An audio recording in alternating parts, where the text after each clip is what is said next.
স্বাগতম তথ্যগ্রহে। এখানে আমরা তুলে আনি অজানা তথ্য, বাস্তব জ্ঞান আর রহস্যঘেরা ঘটনা। ফ্যাক্টরির ভেতরে ঢোকার আগে কি আপনি কখনো ভেবেছেন আপনার হাতে থাকা স্মার্টফোনটা কিভাবে তৈরি হয়? প্রতিটি ফোনের পেছনে লুকিয়ে আছে হাজারো মানুষের কঠোর পরিশ্রম ও অত্যাধুনিক প্রযুক্তির মিশ্রণ। আজ আমরা আপনাকে নিয়ে যাব মোবাইল ফোন তৈরির এক বিস্ময়কর যাত্রায়, যেখান থেকে উঠে আসবে প্রতিটি অংশের জীবন্ত গল্প। আপনি যদি প্রযুক্তিপ্রেমী হন অথবা কৌতূহলী মন নিয়ে বসে থাকেন, তাহলে এই ভিডিওটি আপনার জন্য একদম উপযুক্ত।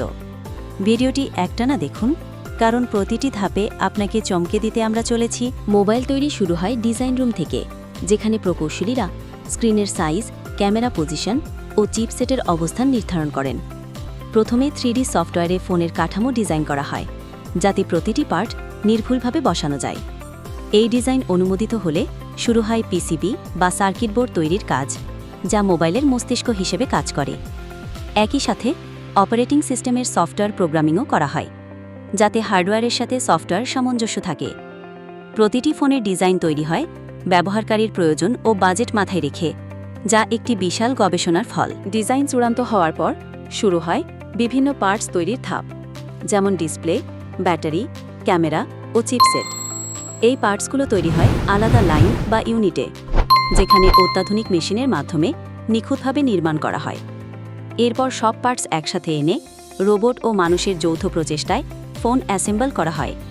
একে বলে অ্যাসেম্বলি লাইন। এই লাইনেই প্রথমে বসানো হয় মেইন বোর্ড, তারপর ডিসপ্লে, ক্যামেরা, স্পিকার, ব্যাটারি ও অবশেষে ব্যাক কভার। প্রতিটি ধাপেই আছে নির্দিষ্ট চেকিং পয়েন্ট, যাতে কোনো অংশ ত্রুটিপূর্ণ না থাকে এবং সম্পূর্ণ ফোন নির্ভুলভাবে। ফোন অ্যাসেম্বল হয়ে গেলেই তা ব্যবহারযোগ্য নয়। শুরু হয় কঠিন টেস্টিং প্রসেস, যা চলে একাধিক ধাপে। প্রতিটি ফোনকে চেক করা হয় screen touch, sound, camera, sensor, charging ও সফটওয়্যারের স্থায়িত্বের জন্য। ফোনটি কতটা তাপ সহ্য করতে পারে, কতবার পড়লে ভেঙে যায়, পানিতে কেমন প্রতিক্রিয়া দেয়, সবকিছুই পরীক্ষিত হয়। অনেক কোম্পানি ফোনের উপর চাপ দিয়ে ঘর্ষণ করে এবং এক্স-রে টেস্টও চালায়, যেন কোনো লুকানো ত্রুটি না থাকে। সব টেস্ট পাস করলেই ফোনটি প্যাকেজিংয়ের জন্য চলে যায়, না হলে আবার ফিরে যায় রিচেকিং প্রক্রিয়ায়। সব পরীক্ষায় উত্তীর্ণ ফোন চলে যায় প্যাকেজিং ইউনিটে, যেখানে চার্জার, কেবল ও নির্দেশিকা বইসহ বাক্সে ঢোকানো হয়। প্যাকেটের উপর সঠিক মডেল নাম্বার, সিরিয়াল ও ব্যাজ কোড প্রিন্ট করা হয়, যা ট্র্যাকিংয়ের জন্য অত্যন্ত গুরুত্বপূর্ণ। এরপর এই ফোনগুলো গুদামে রাখা হয় এবং অর্ডার অনুযায়ী দেশের বিভিন্ন বাজারে রপ্তানি করা হয়। আপনার হাতে আসার আগে ফোনটি পাড়ি দেয় হাজার হাজার মাইল পথ ও অসংখ্য প্রক্রিয়া, যা আপনি কল্পনাও করতে পারেন না। তাই আপনি যখন মোবাইল ফোনটি চালু করেন, তখন তার পেছনে থাকে প্রযুক্তির এক মহাসমুদ্রের দীর্ঘ গল্প। আপনি যদি ভাবেন মোবাইল তৈরি পুরোপুরি রোবটের কাজ, তাহলে ভুল করছেন, কারণ এখনও অনেক গুরুত্বপূর্ণ ধাপে মানুষের দক্ষতা অপরিহার্য।